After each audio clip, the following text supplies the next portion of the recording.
Maintenant que nous avons fait cette introspection, axée sur le relationnel et son impact sur la confiance en soi, nous allons découvrir avec vous, Madame Wahid, un autre domaine de formation. Il s'agit bel et bien de celui de l'information.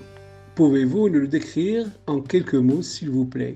Cette activité s'exerce au sein d'organes de presse, de sociétés de production, de services communication d'entreprise ou en indépendant.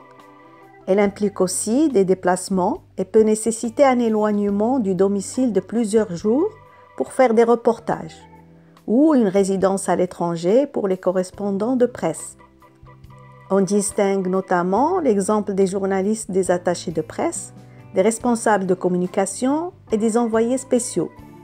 Cette activité varie entre autres selon le type de médias et de supports, notamment la presse, la télévision, la radio, l'Internet, le type de traitement à savoir la rédaction, le reportage vidéo, la périodicité de la diffusion, quotidien ou hebdomadaire, mensuel, et aussi le type d'information, selon qu'elle soit politique, scientifique, culturelle ou sportive.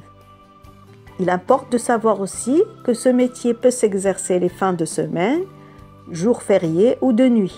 Et pour les secteurs? Les secteurs sont multiples.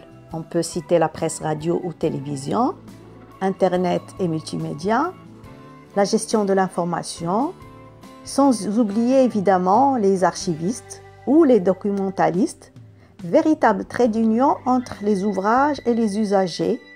Ils s'occupent de l'accueil du public. Pouvez-vous nous citer leur principale mission?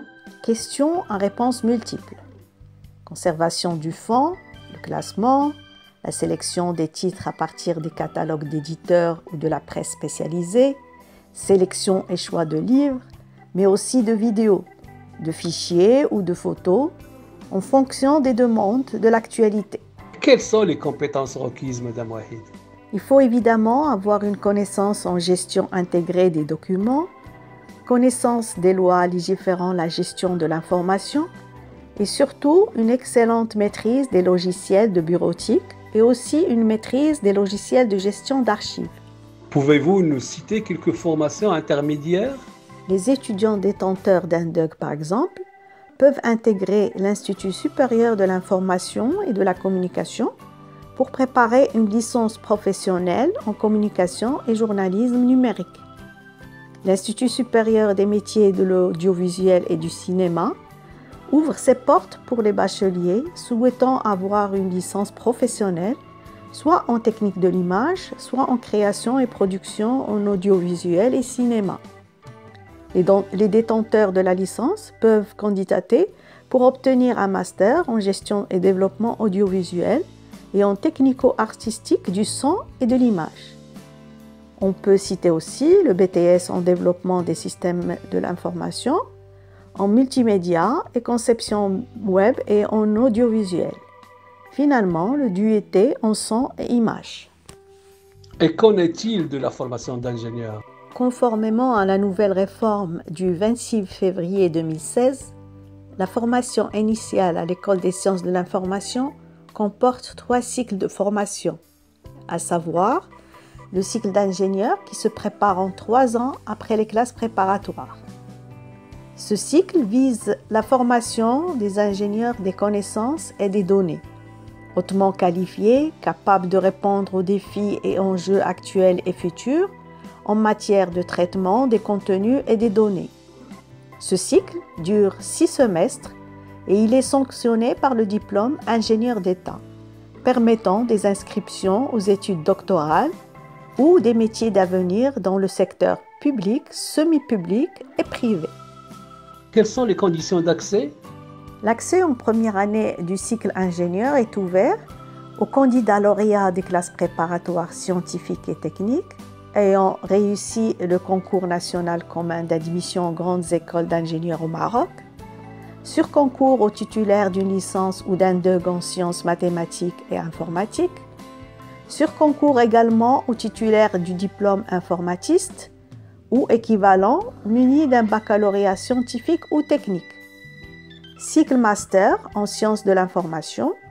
Ce cycle en sciences de l'information vise essentiellement à permettre aux candidats ayant des profils précis, juristes, médecins, économistes, historiens, agronomes, chimistes, d'intégrer le domaine des sciences de l'information pour se spécialiser chacun dans son domaine de départ et devenir ainsi documentaliste ou archiviste ou bibliothécaire en médecine ou en agronomie, en histoire ou en droit, etc. Ce cycle dure 4 semaines après le diplôme d'informatiste ou la licence d'études fondamentales ou la licence professionnelle ou un diplôme de même niveau ou tout autre diplôme reconnu équivalent. Ce cycle est sanctionné par le diplôme de master. Il y a aussi le cycle de master spécialisé qui vise la satisfaction de besoins précis.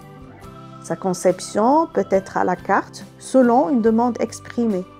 L'ESI prépare actuellement un master spécialisé dans la protection de la mémoire d'une partie de l'histoire marocaine, et ce, à la demande du Conseil national des droits de l'homme, dans le cadre de sa stratégie soutenue par l'Union européenne.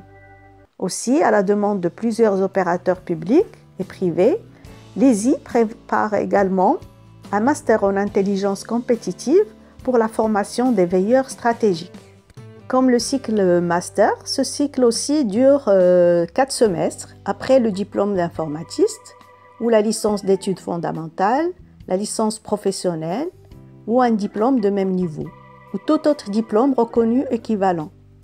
Ce cycle est sanctionné par le diplôme de master spécialisé. Donc, comme vous le voyez, le domaine de l'information est très varié. Nos jeunes qui sont passionnés par cette activité ont l'embarras du choix. Il faut juste qu'ils arrivent à identifier le secteur qui correspond le plus à leur attente.